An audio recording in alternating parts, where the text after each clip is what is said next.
Hi everybody, good evening.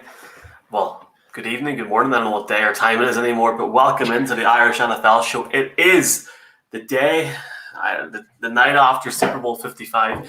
My name is Michael. I've had about 2.5 hours sleep, so welcome in, Colin. Welcome in, man, welcome in. I'm loving the fact that you got the intro changed. That was very quick. Kudos there. I did. I saw that. I'll just pop that on again really quickly.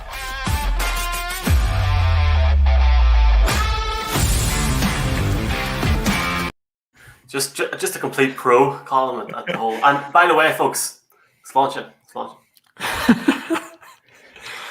A master at your work, eh? I think you've earned that. Past. In fairness, Michael, I think you've earned that, and we're going to have plenty to discuss in tonight's show. I think so. I'll hand over to Brian. Yeah, so I suppose we were all building up to the game, and we had a fantastic 4-hour show yesterday, along with the Super Bowl AM show yesterday morning, which was good. And in the end, I think our shows were probably a little bit more exciting than the game itself, because it just didn't. The game which we expected just didn't, in my opinion, didn't materialize. I expected a really close game that would have came down to a one-score game in the fourth quarter. Right. The underdog won the game. Surely that's a good thing. I'm well aware of that. It was entertaining in that sense, no? I'm just talking about the way the game played out. You know, come the end of the third quarter, by and large, the results was never in question. And for people who watched, which we would all agree has been a really enjoyable season, and leading up to the Super Bowl, everybody expected a really close game, which could have came down to one score, and it didn't. It didn't for one reason or another. More so because I think the Bucs defensively were fantastic, and we've discussed how erratic they were at times during the regular season, but during the playoffs, they were consistently the best defense, across the board, and they delivered yesterday. And Mahomes just never got the opportunity to play the game which we're used to seeing. Mark, just checking up me. I'm presuming you're okay. Obviously, after Brady left, it was almost like he left his girlfriend and went for somebody new, and obviously. Won it all, Mark. Won it all. That's right. I've got it pre-prepped. Tampa Bay really wins his seventh, Mark. Yeah, I mean, isn't it the most amazing statistic that now Tom Brady has won more Super Bowls than any franchise in the NFL? I have no ill will against Brady. I mean, he gave me and the Patriots fans 6 Super Bowls in conjunction with Belichick, and that's fantastic. And I've said all along he is the GOAT. And if you needed any more proof after the Atlanta comeback, after the Rams game, after all the wins he's got, after all the yards, here's another bit of proof going to a new team. And yes, you get by with a little help from your friends. It is a team sport, TEAM. He needs those amazing coordinators, Byron Leftwich and Todd Bowles. He needs his weapons like Mike Evans and Chris Godwin, who didn't appear, but hey, Ronald Jones and Leonard Fournette are also there. And he needs that great defense, yes, anchored by people like Winfield and Devin White. But Levante David last night as well was superb in coverage on Travis Kelce and generally throughout the game. And the pressure that your Sues and Barretts, Sack Barrett, as I know you like calling him, Michael, and JPP were getting on that makeshift O-line for the Chiefs was supreme. I didn't see it being blowout in any way, shape, or form. But that's the way it turned out with complimentary football all around the field. And yes, he got his 7th. And yes, unfortunately, after the first half, if the Bucs won that game, there was no doubt Brady was getting the MVP, even though you can make a very good argument for Fournette, you can make a very good argument for Devin White, or maybe Winfield or someone on the defense. But the storyline was too good. It's the same way Peyton Manning didn't deserve an MVP in his first Super Bowl win, but it was always going to happen because of the narrative. Same with Brady last night. I'm very tempted to just jump in and talk about the Chiefs and their general performance, because as far as I'm concerned, their flight hasn't landed in Tampa yet from Friday. But sure, we'll come to that in a second. Yesterday, Colin, the Kansas City Chiefs on the morning of Super Bowl 55 announced their star quarterback, the $550 million man, Patrick Mahomes, is to undergo surgery immediately after the season. How long did they know after? That's my question. Was Mahomes injured going into this game? And should Chad Henne have started this game? Genuine question. Well, I don't think you'd have started Chad Henne, but the extent of Mahomes' injury, to be honest, I don't think it played that big a factor. I think the issue was the line. The line was a much bigger issue than certainly I thought it was going to be. I didn't think it was going to be, cottage cheese, Swiss cheese. It was unbelievable. I mean, he was faced the most pressure of any QB in any Super Bowl last night.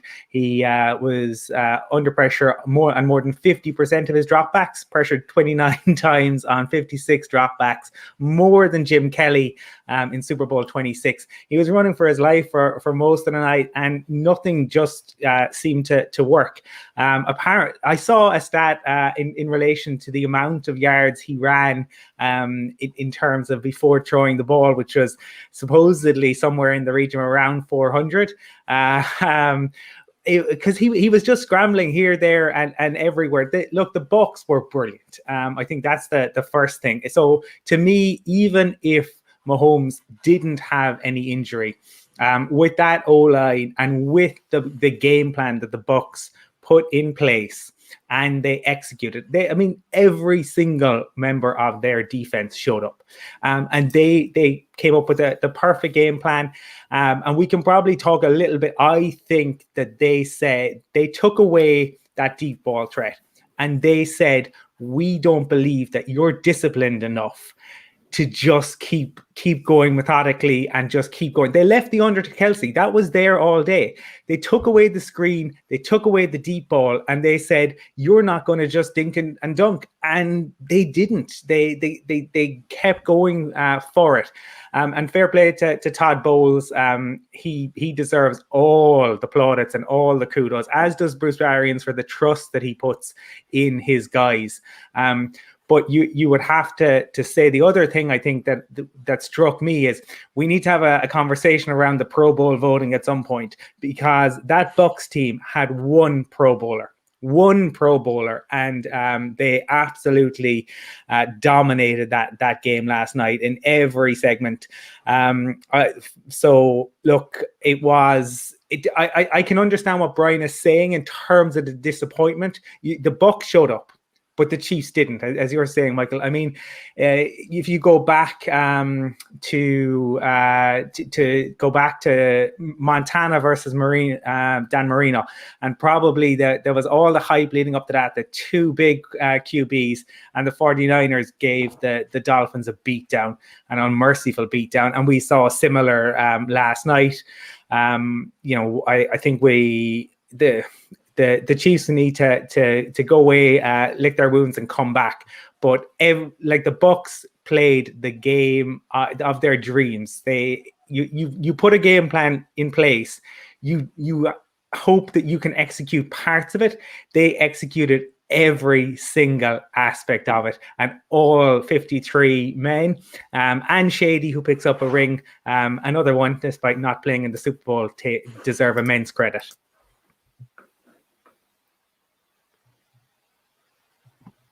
Brian, what's your thoughts?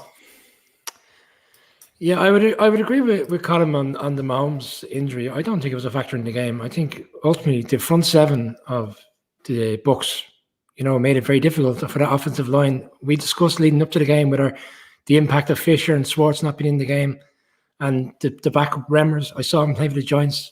Didn't do very much in that year he was there.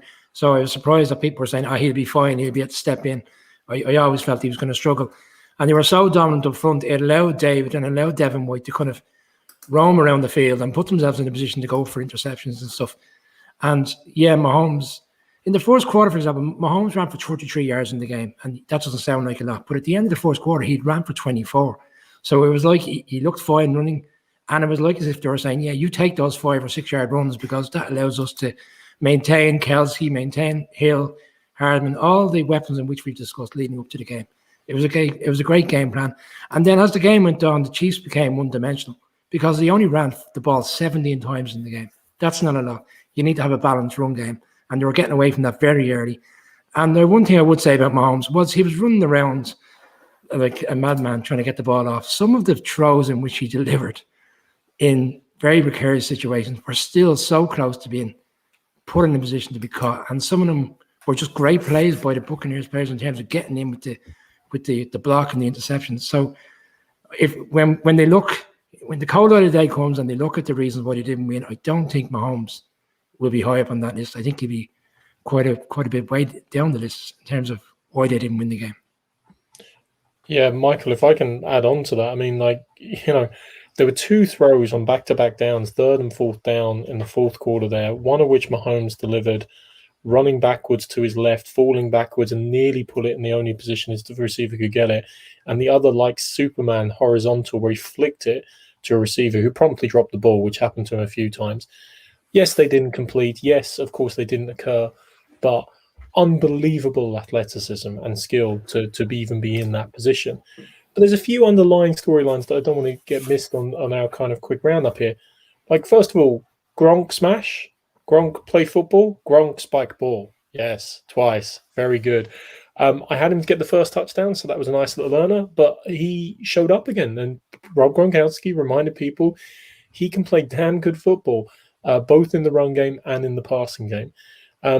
The Bucs did get their run game going, Fournette and Jones making good hard yards against that Kansas City D-line and showed the balance on the Bucs side that Brian's alluding to that the Chiefs didn't.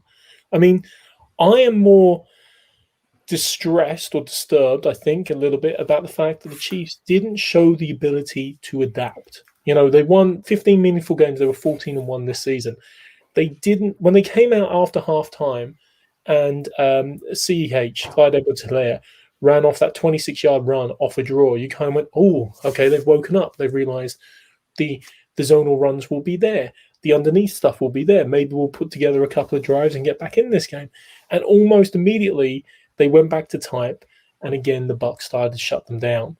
And they just did not evolve and adapt in the way you would expect from an Andy Reid coach side. And that was probably one of the most surprising things for me in terms of how the game evolved. And I do want to just dwell again, like, yes, the O-line was porous, but they took away every quick route. That secondary and that linebacker core were taking away the quick routes as well. They were making sure he had to go to his second read, had to go to his third read, and still protecting the deep third. So that is also what caused Mahomes to keep running around like a headless chicken at times, or like an athletic cheetah, depending on how generous or horrible you'd like to be. And that was part of the fundamental game plan that Todd Bowles brought to bear. Just on Gronk, like a lot of the I suppose discussions today around the fact that he scored 2 touchdowns in the Super Bowl, but his blocking in particular was really good. He blocked on the perimeter so many times that allowed Jones and that allowed Fournette to run off these 50 and 20-yard runs, which were critical on drives to extend the drives, because some of them were 3rd and 6s, 3rd and 7s. His blocking capability is just what makes him probably one of the best tight ends to ever play the game. And once everybody looks at the touchdowns, it's the other stuff that he does that doesn't get really the exposure that's noticed until you kind of look back at the game. Look, it's so good about the sport that we're all going to have different opinions, and I think that's fantastic. I was really disappointed last night because I thought Mahomes really was like, we built it up ourselves, thought it was going to be brilliant. Thought it would probably be realistically a shootout. One team wins by 7 points. I thought the Bucs would win because I thought their defense overall was better altogether. I mean, that defense let's be honest, took Breeze out of his career, beat the Packers, limited them to a certain amount of points. Honestly, I mean, for me, if that was Baker Mayfield or Josh Allen, who went to a Super Bowl and didn't score a touchdown, boys, I think we'd be having a very different conversation here. So we can sit here and we can talk about athleticism and all we want, but the reality is Patrick Mahomes went to a Super Bowl and didn't score a touchdown. 9 points in a Super Bowl is... And look, we can talk... Of course, the line was a fact. He wasn't getting enough room to move. But this whole talk, and I've seen people talk about it in the 4th quarter, about how, and you said it there now yourselves, about how he had the room to move and run around. What, are we playing Madden? He was hitting and hoping. It was hard to watch, and you said, like we said at the start there, it was over at the end of the third quarter. That was hard to watch, and I'm a Broncos fan. Like, I wanted it to be close enough, to be brutally honest. It was getting to the third quarter, like, but still, look, it is what it is. Travis Kelce wasn't a factor in the game whatsoever. Tyreek Hill, did he fly into Tampa this weekend? Seriously? Lads, seriously? Sammy Watkins. He was double covered for the entirety of the game. Well, yeah, of course they were, but that Bucs defense was phenomenal. The best defensive performance in years. The biggest shutout since New York in 2014. I know, believe me. I would actually go as far as to say, Colin, that was a far better defensive shutout, honestly, than the Broncos against the Panthers 5 years ago. For me, it was. No, hold on. Seriously, I really think that. I think Shaq Barrett and JPP last night. And honestly, boys, half that defense was unbelievable. Like, they should, think about it. Patrick Mahomes, who, is the best quarterback now of our generation, as far as everyone's concerned, didn't score a touchdown in the biggest game of the year last night when the whole world was watching. So for me, I think it's, honestly, boys, I think it's shocking. I think we'll talk about it in a minute. I think Andy Reid and the whole situation, which is a horrible situation, has a massive point to play in it. And I also feel, from watching Patrick Mahomes last night, especially in the fourth quarter, he shouldn't have been on the field. The man could barely walk at times, boys. He was hobbling along. And I don't know how he found the energy to run at one point. There was one point when he was about to line up and he was going like that. And then suddenly he had this, I don't know how he done it, but I think we could talk about each player, boys, and each player. But that, for me, is probably the worst offensive performance in the Super Bowl in, 7 years. By a long shot.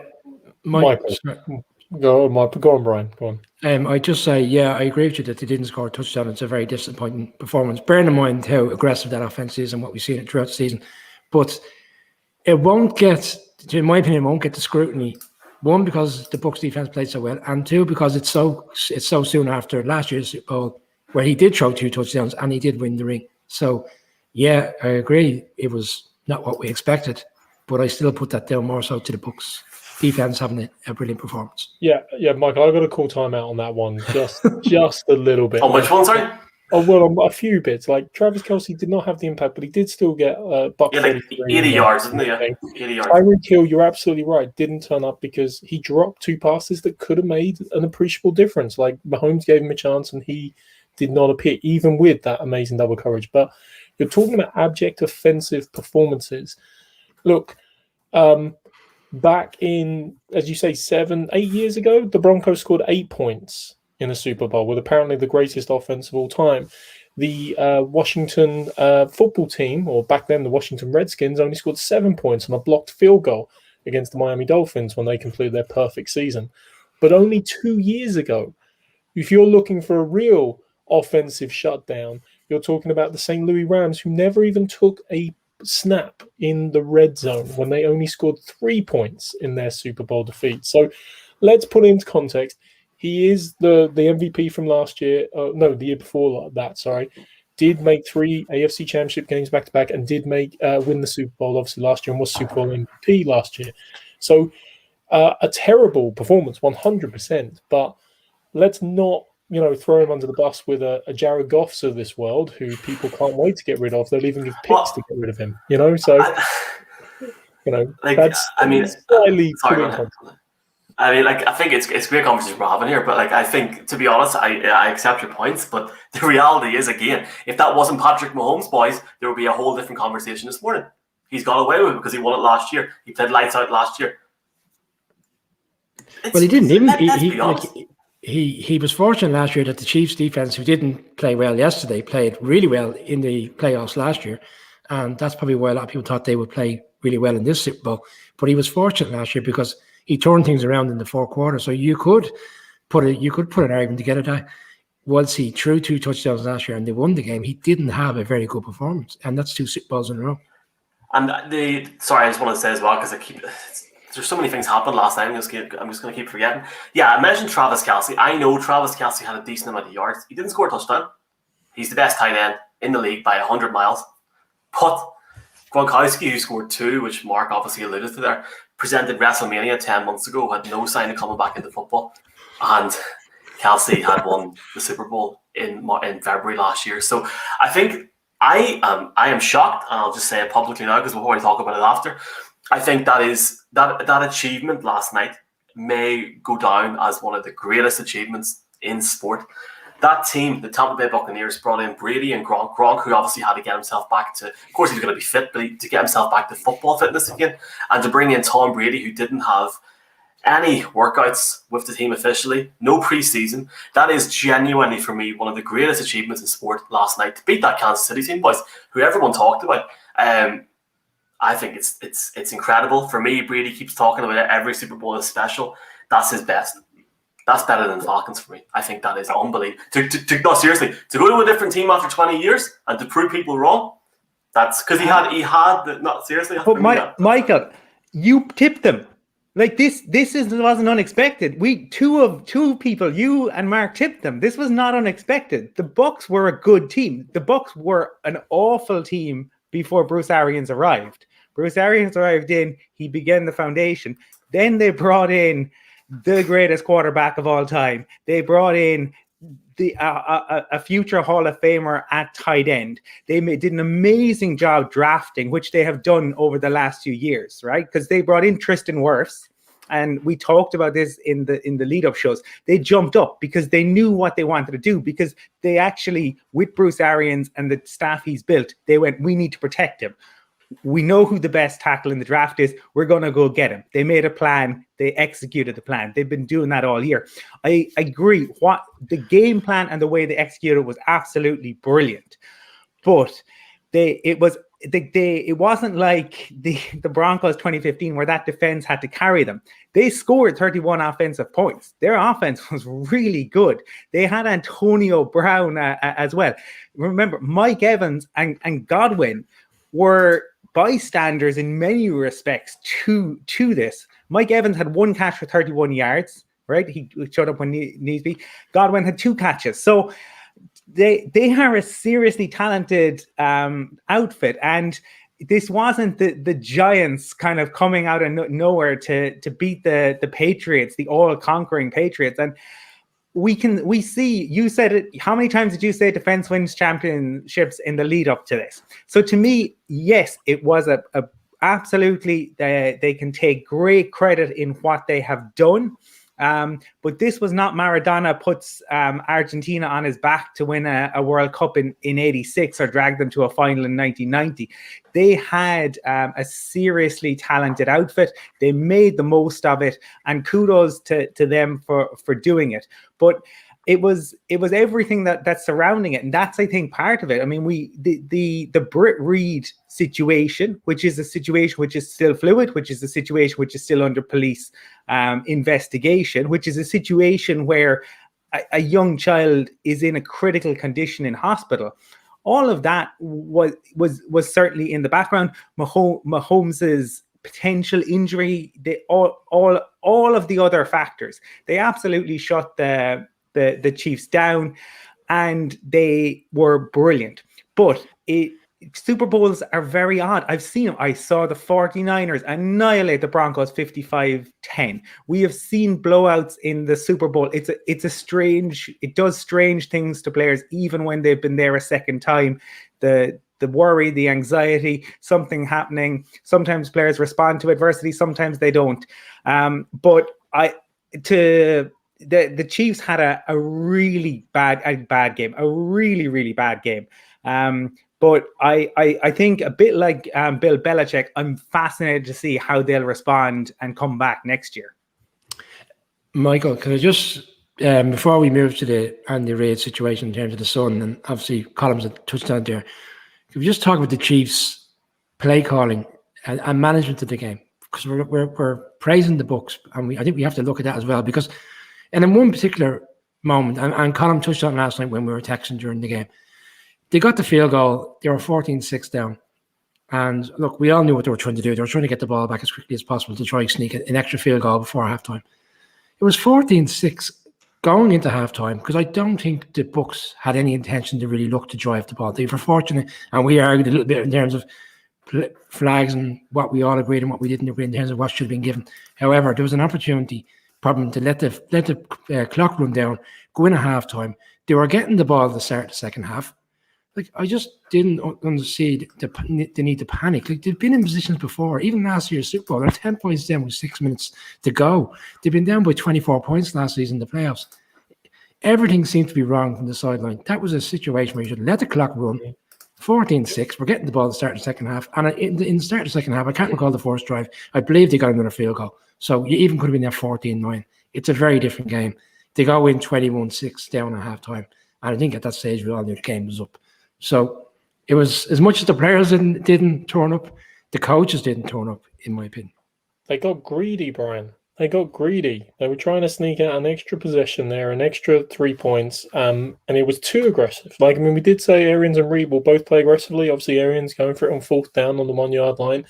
But Reed calling that timeout, giving Brady in the box that chance almost to reset and that extra time on the clock, ultimately punished them, shall we say, in that regard. I mean, two final points. Actually, Colin, you made a point, like, Tristan Wirfs and the role he played. And obviously on that right side, when you had Wirfs and you had Gronk, I mean, it's a pretty impressive unit going ahead there. But he wasn't the default best tackle in this draft, remember? And they picked him up at 13. I mean, Andrew Thomas went at 4 to the Giants. Hope you're not regretting that one, Brian. Wills and Becton also went before him. He was the 4th tackle off the board. So the Bucs, there's always a little bit of luck in these things. There's a little bit of luck in the construction of the rosters. That is everybody going to be there at the right time. They picked up Leonard Fournette mid-season, for Christ's sake. They picked up Antonio Brown mid-season. He got a touchdown in the Super Bowl, which I know displeases many people, of course. But there's no, but Belichick often talked about this, about know what the team's like around November time. Well, in November, the Bucs were dreadful. They lost 3 on the bounce. They were 7-5. People were, enjoying the fact that maybe Brady won't make the playoffs. And then they got their bye, and then they got it together, and then they gelled and did what all championship teams do, got it together in the right place at the right time. And there is a margin on these things. Last year, 3rd and 15, Kansas City Chiefs run wasp by the time when they're, down 10 points, they need something to happen. And it came off beautifully for them. This time, late in the 3rd, I want to say, 3rd and 14, Romo's calling it and saying, they need to put something together now. Is there a bit of magic ahead? Deflected ball, gets a ricochet interception. And if you didn't know it by then, which you should have done, it was absolutely apparent. It was not going to be their night. And the Bucs just had their number. Yeah, for me, it was over after the first possession of the second half, to be honest. If not, that was really, for me, to be honest. Look, we're going to play a couple of press conference videos, but look, I'm just going to say this, boys, and look, we all have different opinions, but for me, I've sat for years hating Brady. Brady's went to a different division. Sorry, he's went, different division, different conference. Finished 5th seed, talking there about struggling during the season, bringing boys in. Finished 5th seed, beat Washington, not a big feat. Went and ended Drew Brees' career, went to Green Bay and ended that incredible Packers team, which everyone talks about his career, and then won the Super Bowl in the home city of the team. That is an incredible achievement. Absolutely incredible achievement. That's just what I mean by that there. So a lot of people were asking that as well today. We'll come back to the game in a second. Mark, do you want to put in something? I was just going to say, Mike, you're talking about incredible achievements. Only Peyton Manning and Tom Brady have now won a Super Bowl with 2 different franchises. Yeah. And if you wanted one thing for Tom Brady, he's the first player to beat 3 former Super Bowl MVPs in back-to-back-to-back games to ultimately win a Super Bowl, in beating Breeze, Rodgers, and then Mahomes. And we have a breaking, we've a bit of breaking news here as well, just in regards to Tom Brady. Whoever suggested to Coach Belichick to me, you might want to challenge that. Got an ear.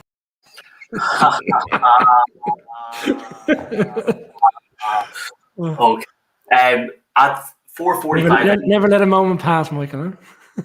Oh, I don't. Mate, this is like, I am sitting here. I've kept quiet all day, but I find it incredible we're having this conversation right now. Really, I think it's incredible. I find it incredible that the media aren't talking about Mahomes and that Chiefs team as much as they would be for any other team. We'll come back to that and talk about that in a minute. 4:45 a.m. this morning, I had the opportunity to talk to Ireland's own, wannabe Irishman, adopted son, Sean Murphy Bunting, adopted son, and here is what he had to say to me he couldn't understand me the first time, basically. So here we go. What was your feelings on Coach Arian's comments after the game? Obviously, just saying it's not about me, it's about the players. That's just that's the type of guy that Coach BA is. I mean, he just believes in his players and he always wants the best out of them. And at the end of the day, he lets them play. He's not the type of coach that's gonna take all the glory. He's the type of coach that's gonna tell you how it is. And that's what we need as players, especially being young guys. He holds us to a higher standard, and we just played to our full potential and we executed and we won the game. That was class from Murphy Bunting, and not from Murphy Bunting, but it was class from Arians last night saying, I didn't do a damn thing. I thought that was 10 out of 10. Colin, you spoke to Winfield, wasn't it? Yeah? I did indeed. Spoke to Antoine Winfield Jr., who had Gronk's wrestling belt on his shoulder for the post-game press conference and ski goggles on the side of his head. As you do. I think what's going on there? Enjoying the moment. Well, Devin White was wearing them during his particular press conference. So, look, I think what you heard from the Bucks players in the lead up to it and in the aftermath, and what Bruce Arians said in terms of it's never, what's brilliant about him is it's never about him. It's about everyone else around him. The fact that his 95-year-old mother was there last night and he gave her a shout out, talk about like making every Irish mammy proud, that he gave her a shout out from the podium. But he told, like, when you heard him talk in the lead up to it all week, he talked about like his coordinators, he talked and about the work that they had put in and the trust that he puts in his players and in his assistants. And I think that speaks volumes. We've seen the way Brady talks about BA. You see the affection that everyone has for him. He has absolutely revitalized that franchise, because that was a franchise that was in the doldrums for the best part of 2 decades, and he's done a great job. One thing that we probably should have realized, right, was the in terms of this was over before it was over. The team that has won the coin toss has lost the last 7 Super Bowls in a row. Plus, and we talked about this in the build up to it, Tyreek Hill, you mentioned him, Michael. His impersonation of Shannon Sharp and called the National Guard. If you remember, Shannon did that during the 96 season when the Broncos went and lost to the Jaguars, the unfancy Jaguars, the high-flying Broncos. They were supposed to win it all. But they did come back the following season and win 2 on the bounce. And they're the only AFC West team to win it 2 years in a row. Here's what Colin had to say to Winfield this morning. Okay, next question from Colin Cronin from the Irish NFL Show. Hey, Antoine, congratulations from Dublin, Ireland. I was chatting to you during the week, so major props. It's like 4:30 in the morning here, so delighted to see you guys win. Coach Arians, he dedicated the victory to you, said it was all on you. Just your thoughts on him and the coaching staff and all you guys achieved this year. Yeah, man, it's been a crazy year dealing with COVID and just going through all the different obstacles. I'm just proud of all my teammates, all the coaches, the entire organization for, getting us here to this position. It was a lot of work put into this season, and I'm just so proud of everybody just for getting in this and being in this position. We actually have a special segment coming up now. Last week, Brian asked me to make a video highlighting some of the best points this year. Now, my original plan was to make a video for all of us. So I thought, right, we'll do each person first, and I'll just merge it together. How do we know it's going to be me? And Brian was the first person I merged together. And so what we're going to do is we're going to do one person per week, because it's only fair in that sense. And this is only from 5 episodes. So you happy me to play this, Brian? Yeah, you happy me to play this? Yeah? I don't know what's going to say. One more point. Yeah, I don't have my speed. I don't have my goggles on, in any of these parts. So, it's just not going to be the same, with the goggles on the side. But like what's going on with WWE? I went into that live. Like, I'm not big head McQueen here. I went into that press conference. I must ask this boy a question because he's the only boy left. Went in. Anton, how's it going? I was like, oh, for God's sake, right? That's my one gone. Anyway, here is Brian. Here's your best bit so far, and Mark's next. Well, you won't be surprised to know I'm not going to agree with you, Colin. But you're right, Colin. To your point, it was 4-1, and I quickly got on before the bookies reevaluate their pricing. So I think I'm onto a good one here. Let's see how we go. Well, Mark, do you know what will happen next week after a 3-win run? We'll lose miserably. No. Next week? No, we're only playing the Seahawks. We'll win that game. Our other tight end is a blocking back, and the other one is James Bradbury, our best cornerback. He's also gone on COVID, so everything has gone against us this week. Are the Giants on Santa's naughty list or what? We can always bring back David Tyree if you want, to try and give him a chance. Mark can love that. There's a photograph from over there. Mark wants to go. Yeah, there actually is a Giants section in this bar, which the bar is fantastic, but unfortunately, there's a Giants section, and we'll have to talk to the bar maybe to get that removed. I'll wrap up now. We've just got a comment in here, and it goes on my prediction. Michael saying the Giants are going to lose by 40. This isn't even a matchup, boys. This could be worse than Detroit against Tampa Bay. I would love it if he won, Brad. But this has been such a topsy-turvy season, and I actually have this inkling I think the Eagles are going to do it somehow, some way, and I do think that the Giants are going to fall at the final hurdle to the Cowboys, who they've lost 7 straight to. So for me, I picked them at the start of the season, and I can't get away from. I think the Chiefs will win. Brady is 4-0 in his career against reigning champions. Sorry, he's not. He's 4-1. He lost in week 13 against the Chiefs, and he's going to lose again to the Chiefs. Chiefs are going to win the Super Bowl. 31-20, same score as last year, out for my bold prediction. Chiefs to win the Super Bowl, and everybody will be happy come Monday morning. Everyone.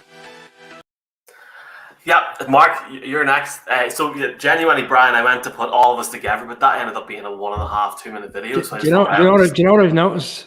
My hairstyles are getting worse during this lockdown. Did you see my hair when I put that comment in about 40 points? Well, in one episode there, just one. Yeah, that's what it was. That was pre-lock. That was pre-editing a 2-week or 4-hour 47 minutes. And I can't believe you didn't put the trading places piece in. Come on, that was the best line in the lot. Here, my Mac is in bad condition at the minute. Bad condition. So, boys, very quickly, because we're going to do another segment after this. I'm just going to tweet out to try and get more people to engage with us just while we're at this. Will the Bucks repeat next year? Colin, go for it. They could. Certainly. They have some interesting pieces, right? Because they have Shaq Barrett, they have Godwin, and they have Levante David. And they got to figure out what they're going to do. Now, they also have Tom Brady.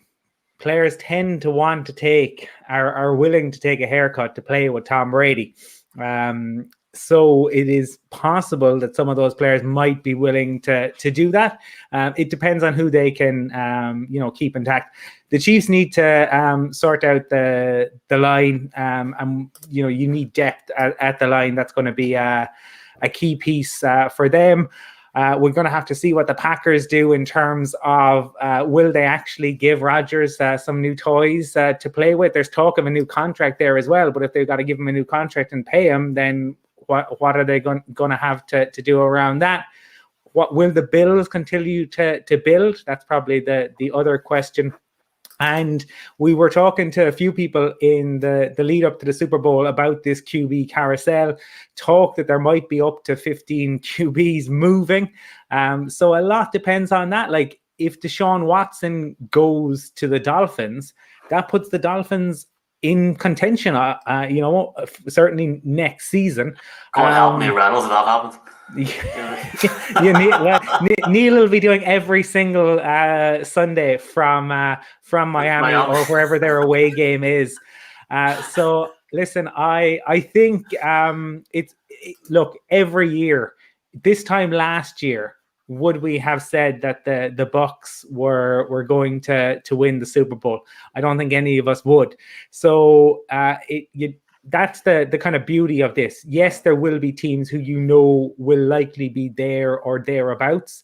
But the other thing I suppose is that I saw the Vikings today have gone for Gary Kubiak's son in the hopes of keeping their offensive front rolling. If they can sort out their defense, then no reason that the Vikings can't make a run.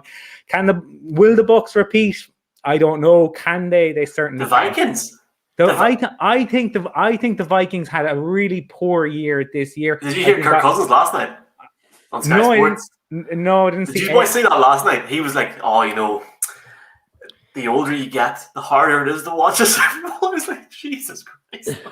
He's 20-something. He looked like a man who wanted to get going because the dinner was being made in the other room towards the end. Well, I'll jump in next. Probably a great question, Michael, in fairness, and probably more so for a pre-season show than the day after the Super Bowl. I don't believe. Look, I haven't got a lot right recently, judging by the coverage in which you've shown in the last 5 minutes. But I don't believe they will. I don't believe they will because the reason being, it hasn't been done since 2003, 2004, which we discussed last week. The NFL is which is what we love about it. Every season is so different. There's going to be a team next season that we haven't even touched on now. We probably won't even touch on them come July and August when we're doing our pre-season shows that will come out of nowhere. And, and then we'll say next year, you can see that happening. We just never figured it out because they may have only won 5 or 6 games this year. But yet you could see progress. So there will be someone that comes out of nowhere next season. But when you're the champions, everybody wants to beat you. And that's what makes it even doubly difficult. So for me, I don't think they'll repeat. Yeah, Michael, can we get through free agency and the draft first, just to get a sense of what the teams will actually look like? I'm with Colin. Sorry, that Godwin. I keep calling him Goodwin. Godwin, Shaq Barrett, and Levante David are 3 critical pieces in free agency they've got to solve for. They can only franchise tag one of them, and they're all going to be at premium positions, and they're all going to want to get paid. But the Brady factor is interesting. If you listen to Danny Amendola, there's never been a Patriot way. The only reason people will go to the Patriots is to play with Tom Brady, not with Bill Belichick, which is an interesting line, but players do attract players. So Chris Long went to the Patriots to get a ring. Obviously, Ndamukong Suh has gone to the Bucs and got a ring with Brady and the like. So this is something that can occur, and you just won't know until later. What I will say is now with Drew Brees retiring, that NFC South doesn't look as daunting. The Saints have to figure out their solution at quarterback. Sorry, we still say assumed retiring, especially with a reduction in salary. It hasn't formally been announced, but, is the sky blue, for Christ's sake? The Panthers are still trying to get it together under rule. The Falcons are obviously going through a new head coach and trying to figure out, are they going to build it up or tear it down? So their pathway, like many people used to give out about the AFC East with the Pats for years, the pathway for Brady to get back to the playoffs is certainly clear. And, once you're in, you can win. 211 days until the season starts. 211 days. So I've already seen a lot of Bills Mafia calling for the NFL to put the Bills against the Bucs in Tampa Bay for the kickoff game, which would be pretty cool if that was the case next season. I have a point, and if you want, boys, for the last 15 minutes or so, just to, if you want to have a free for all, or we can discuss certain topics. But this is from one of our friends and columnists, who is Audrey Simone from DMVR. Right, it's fitting the Chiefs lost their final game under Mahomes' rookie contract due to a depleted offensive line, and while that certainly was impacted by an unprecedented season like this one, that will be an area Kansas City will likely try to save cap in as they move forward. The biggest reason for the Chiefs' O-line success over the last several years, despite investing the least amount of resources in the group, which is saying something when they have a former first overall pick in the line, was their continuity. Slowly that's being chipped away, and as the cap becomes much more constraining, the solution is going to be drafting linemen, which will inherently eliminate the continuity advantage that made the group so solid but far from dominant the past few years. How the Chiefs work this roster with a new cap that likely won't increase as anticipated when they extend Mahomes will be central to how they maximize this championship window. To this point, winning in Kansas City was easy. The true challenge starts now. Colin, Mahomes is starting to get paid. Do you think the Chiefs will be as dominant as they have been over the last 2 or 3 years? Well, I think I understand, and then look, coming from Denver, you got to hope that they won't be, right? But I sat here last year and I was told by people in Denver that the Chiefs had $117 in cap. There was no way they could re-sign Mahomes and Kelsey and Hill And they did it all. So yeah, of course, once you move off a rookie deal, it is going to have an impact. But they have structured Mahomes' deal in such a way that it's as team friendly as it can be, given the nature of the contract. It's a $500 million contract in theory, but ultimately the team really have a lot of control. They have done the exact opposite of what the Eagles have done. They are the antithesis of the Eagles. So it will impact, but I think what you'll see potentially this year is everyone will have looked and seen the importance of the O-line and the D-line. But now that it's kind of a free-for-all for the O-line and you can just hold on the O-line all you want, I would expect to see as loads of O-line guys get drafted, because that transition from college to having to learn the game, if the refs are going to call it in the same way next year as they did this year, that transition is going to be a lot easier, because you're going to be able to use your hands in ways that previously you couldn't. It was refed a completely different way in the 2020 season than in 2019, 2018, 2017. I'm really interested to see if that continues into next year. It certainly helped with the way in which, I suppose, casual fans could engage with the game. There are far fewer penalties, far fewer flags. So I think it definitely, there will be a premium on O-line guys in the draft this year. Michael, can I just jump back to that quote? It'll base my answer when he said it's been easy for the Chiefs to win. Is that because he's referring to the division that they're in, or is it because they've kept hold of the same squad, give or take? I think it's on the basis that the team, and this is what I adhere to at the start of this game, start of this show. That team's played lights out for the last 2-3 years. They have destroyed certain teams in the NFL. Yeah, well, look, at the end of the day, I think, again, there's already speculation whether Andy Reid would want to come back next season. I think that's probably a bit premature to be, me and Mark discussed it separately today. I think it's very premature for people to think that he won't come back, because ultimately I think he loves the game so much that he'll want to coach. But there'll be pressure on them this year, but we've seen teams adjust. The offensive line, for example, with the Patriots, was it consistently the same offensive line every year when they won the Super Bowl? No, it was a bit plug and play at times. Players have left. Giants gave a big contract to one of their left guards who everybody thought was a star player, but in fact, he didn't turn out to be a star player because it's the system that he works in. And, we joke and slag about the Patriots and all the rest, but Belichick has always been very good at knowing that he can adjust things on the fly, bring players in for different seasons, and still keep the show on the road. So I do think the Chiefs will be back, and I think they're fortunate, and like Mark has alluded to, with the fact that with Breeze potentially retiring, that's the Buccaneers have a clear avenue now to go back to the playoffs. We don't know what we're going to get in Atlanta. That's the division at the moment. And again, this can change because Mark said free agency, the draft, teams can change. But by and large, I don't think the division is strong enough at the moment for anybody to challenge them for the division. So even if they don't hit the ground running like they did this season in terms of finishing 14-2, 10-6 still wins the division. 10-6 gets you in the playoffs. And could they go on the road during the playoffs next year and beat other teams?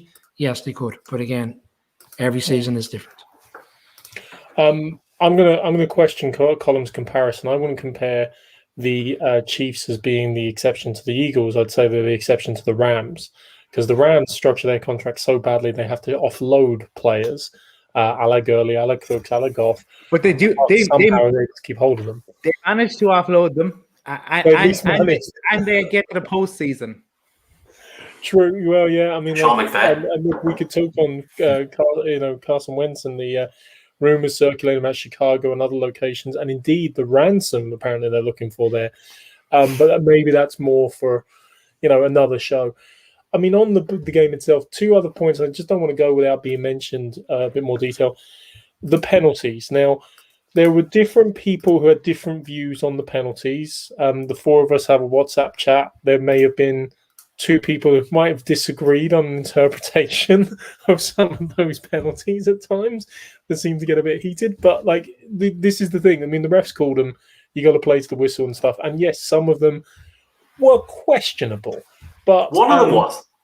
One of them was definitely questionable. Some of them were blatant in my mind. But again, other people had different views, and everyone's entitled to their opinion. But the reality is, penalties and the way we're talking about a team that knocked the boy out of the Browns 3 weeks ago. I mean, it is karma. Like, can I make a point on the referees? Well, my point about it is, let me finish, Brian. My point about it is they wouldn't have made a difference, really. I don't care that they were at the start of the game. There was clearly one better team and one team who were not performing last night. Take all of them out, give them all Kansas City's way rather than the Bucks. Still wouldn't have made a difference. Sorry, they were just not the better team. I totally agree with you. That's why, to be honest, it hasn't even come up. We're in an hour in, and it hasn't come up. What I would say is, this season has been one of the lowest seasons on record in terms of flags given, because the league worked on a model this year which was suited to let the players play, which usually is what they do in the playoffs. So we've had a season where it's very much bang bang plays. Called him in November where he thought the Giants were done against the Bucks for a bang bang play, which should have been, and the flag was picked up. So we've had a season throughout where there've been very little flags on type of plays in which we saw last night. And then all of a sudden it came to last night's game and things seem to go back to what we were used to seeing. That's all I'm saying. Well, the other thing I want to say, because we did only very briefly allude to it, and Colin mentioned it, that it's still an evolving situation.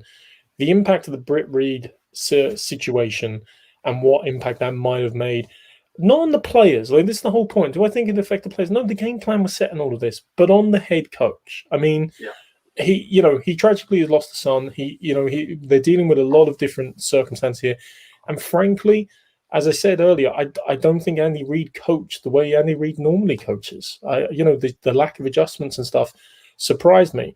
So I think it is a legitimate question to ask: did that have a bigger impact on the game than you might imagine? The game is unimportant. The fact that there's a young girl fighting for her life is actually what's really important about that. But I must go acknowledge, and Brian alluded to a conversation we had offline earlier today. I actually said to him, I said, Andy Reid's well in his 60s. He's won his Super Bowl now. His capability as a head coach is without parallel. And yeah, he might love the game, but why would you go back to it next year? Why would you go back to have to face the media on all the questions then about your son, about the incident, about what it means to the team, about what it means to this, what the example it's in, all of these things? It just suddenly struck me today. So, like, if I'm in his shoes in his late 60s with nothing to prove, and I can avoid all of that nonsense, is that something that plays on his mind? I'm not trying to put him off into retirement. It just crossed my mind of like, hey, maybe it is something you think about.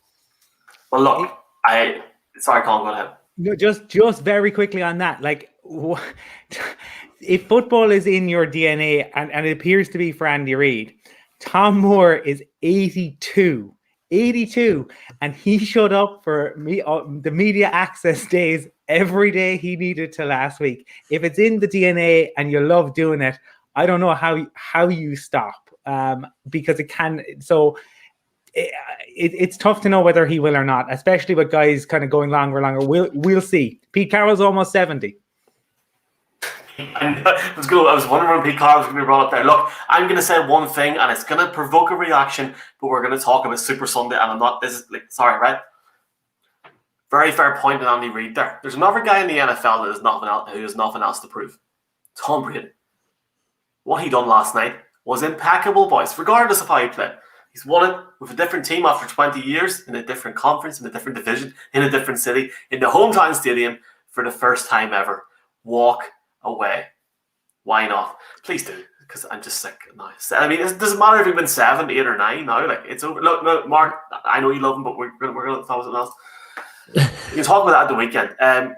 Really quickly, lads, before we go, obviously, yesterday, we had a Super Sunday show, and it had, as of now, as of the time of the game starting, over 30,000 viewers on Twitter, and I think around, boys, I'm not sure if that's right, 8,000 or so on Facebook, which is like, I mean, we're not blowing our own trumpets here. That is unbelievable, I can't personally believe it, to be honest. I think it's mad. I just think the whole thing is insane. Colin, the most views for an NFL show in Ireland since Dixie was talking about the fridge in the 80s, yeah? Look, I think we have to say a special thank you to all our guests who gave so generously of their time, and it was so much fun to record, but also a special thank you to Michael for putting it together, because we enjoyed recording it and getting to talk to those amazing guests and hear their stories about their Super Bowl experiences, or their time in the NFL, or their time following the NFL, or hearing about Anton talking about sprightly pigeons, which I think will live long in the annals of the Irish NFL show when the history comes to be written in the future. I think sprightly pigeons will feature. But it was kudos to you for putting it together.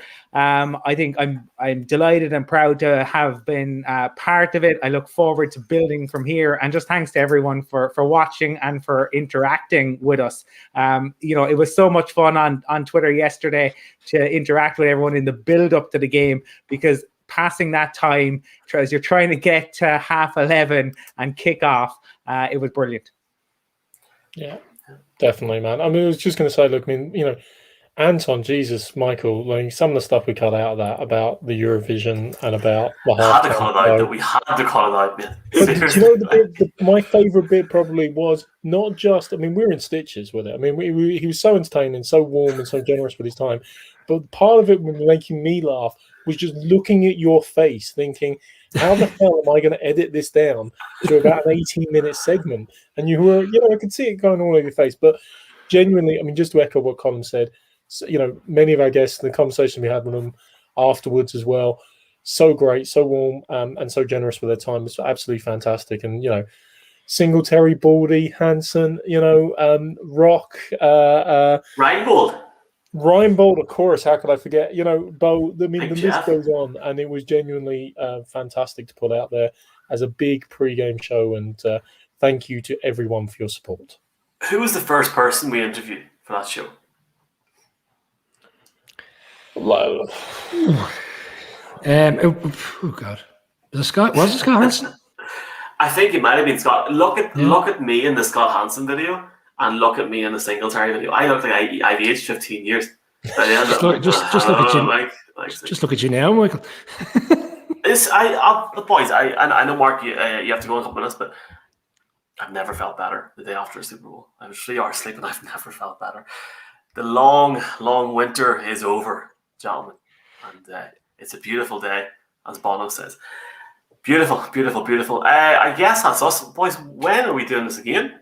Are we doing it for the draft? Are we doing it for week 1, or what's the? We'll have to do a few things during the off season, I'm sure, and definitely for the draft, and definitely for free agency. And I know Carson Wentz's news breaks. We'll have to get back on and stuff like that. We're back at the weekend. Yeah, that's the plan. Yeah. Oh, sorry, the weekend. He played He played yesterday though. With the Rubber Bandit. And then we're having a Valentine's special this weekend, are we? Yes. Join us on Sunday for that. And I guess we'll see that. Mark, I guess you're going to play us out. That's the plan, isn't it? Yeah. So it's been a while since Mark's heard this music for his team. So I guess it's probably better if we just see it out. We'll see you on Sunday. Thank you all very much, Mark. I want you to walk out with that trophy. See you later. No, I shouldn't walk out with the trophy. Walk out one. You mean me with this trophy? Yeah. Okay, I'll just head off anyway. I'll save this for next year when the Giants are getting it. All the best, lads.